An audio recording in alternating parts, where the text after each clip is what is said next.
Hello, welcome to another Stranger Than Fiction book review.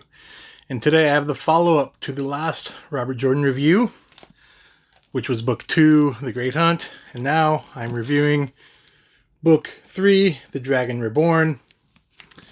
Again, I was reading these as a buddy read. This is a reread of mine, maybe third, fourth time I've read this book, along with The Great Hunt. Probably last time I read them was near 20 years ago when I was in college. Again, one of my favorite book series of all time. It really got me into reading. Definitely nostalgia factor there, but going back and reading them, I just plowed through these. I can read them so quick, even though they are long books.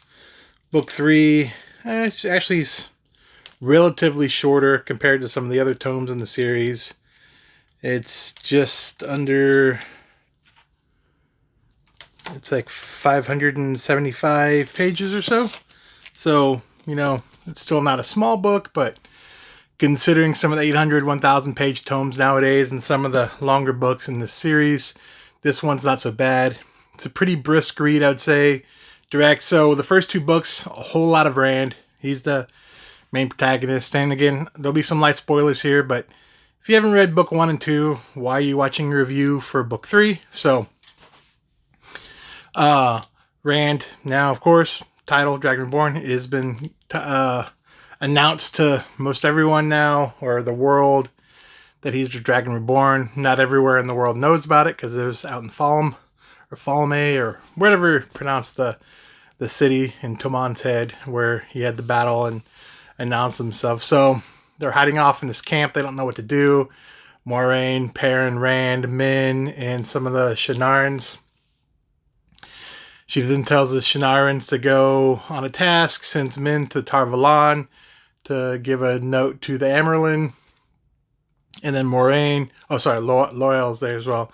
Moiraine, Perrin, and Loyal follow Rand, who, after a Trolloc raid on their camp, I guess feels like he's being targeted. He keeps seeing dreams of a glowing sword in a hallway, or maybe not a hallway, but like a big open room, and he's dreaming of it. It's tormented by it. Okay, he's got to go to Tyr, pronounce one or the other. It's a city in the south, so he's headed off that way, leaves the group, and then so Moiraine, Loyal, Perrin, and Lan, of course, follow him down to Tyr. While that's happening,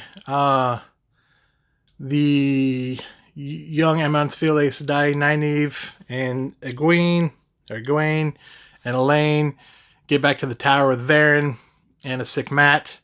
Mat gets healed, yada yada. And then Nynaeve, Egwene, and Elaine are essentially tasked by the Amyrlin to seek out the Black Ajah, which I've discovered with Liandrin, and some of them escaped out of the Tar Valon while they were gone, and now they're on a mission to go find them. So that's kind of the plot setup on this one. Again, always tons of stuff happening. You really start building. I've heard some people complain, the women that Jordan writes, and my friend Zig, who I was buddy reading, has some complaints there, and it's hard for me to separate. I see the whole story and how they developed. Now, if I only look back at 1 and 2, maybe the characters, especially some of the female characters, are a little bit shallow. I think they get more fleshed out, a lot so in this book. You read from Egwene, and I think Nynaeve's POV, no Elaine.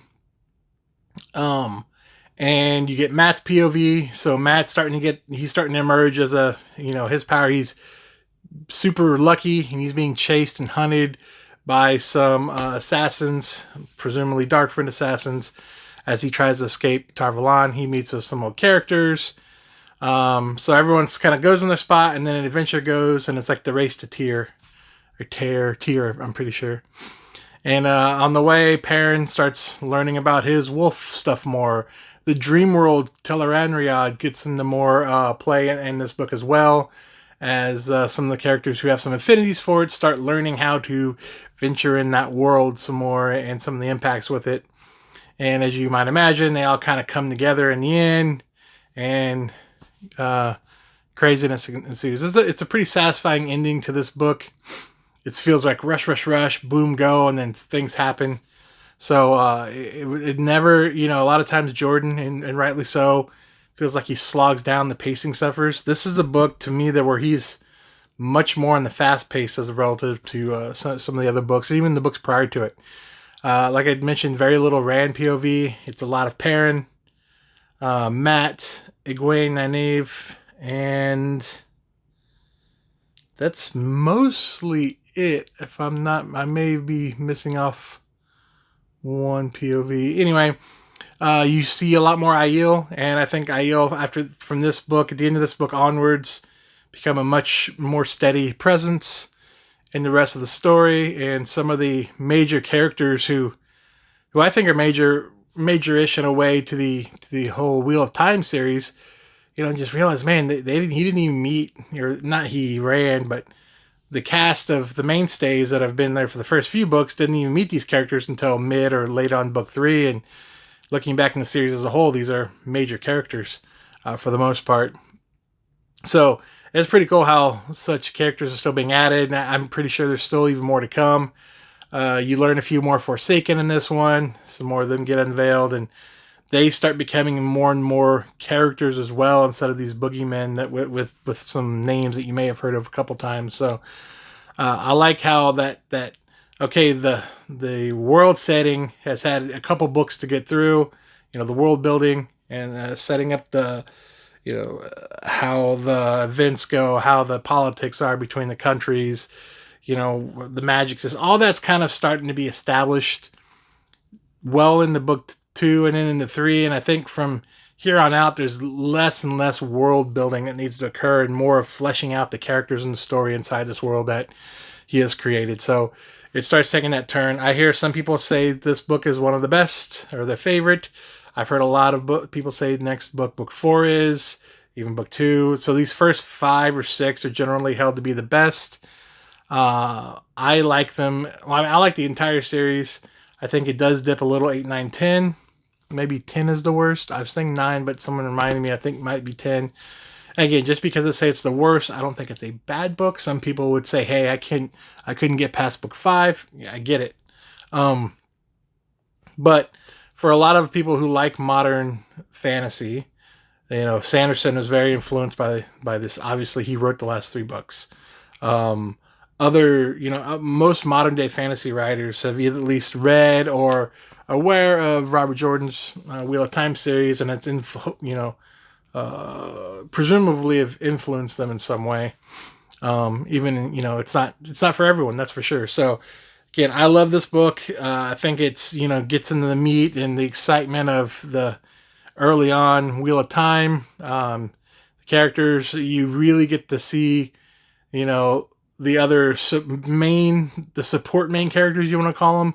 Rand is probably the main character, but you get the more Perrin, you get the more Matt. This is really when they start coming into their own and their own powers and their own significance in the story. Perrin meets, a pretty big character for his arc in this one. Again, I don't want to spoil too much. A lot of the stuff that men's viewings are hinting at start coming into play, and you see, and again, as someone who's reread this, all the foreshadowing, and Jordan just doesn't do foreshadowing in the book he's on.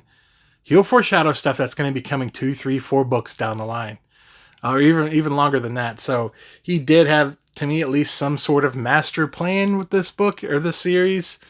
How much of it changed on his way there, I mean, only his wife and editor probably truly know, that's still alive now,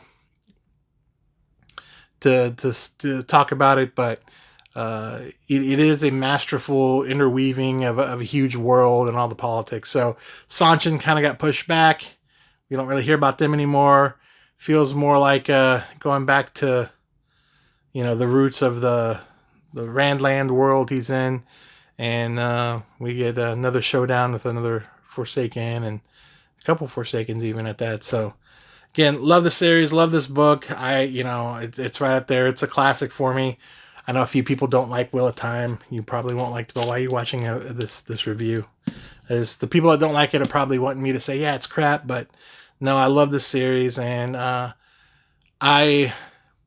would like to say I recommend to everyone, but I don't.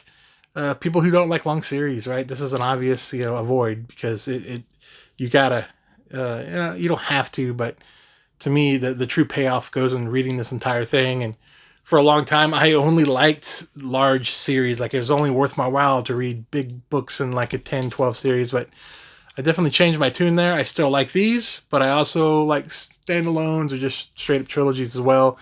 Every story has their place. Even the long ones do well for me, as long as the action and the content is still there and it's not just like regurgitating, ideas and running out of ideas and plot points. As long as it stays somewhat fresh and adds new content and goes somewhere, and if it's good, it's good. It's more good stuff, right? So, but that's it for this review. I'm gonna take a Wheel of Time break. I have another book I'm already about halfway done reading, science fiction book, The Earth Has Fallen by D.F. Jones. That'll be my next review. And I need to get that done because after that, I'm going to do a buddy read on the first Fafford and the Grey Mouser series with Ira from SF Words of Wonder. I was on his show last time. I think we may do it on mine this next time. We'll see. No details have been ironed out, but that should come mid-November-ish. And I should be able to knock those two books out by then, no problem. So more to come. Thanks. Have a great one.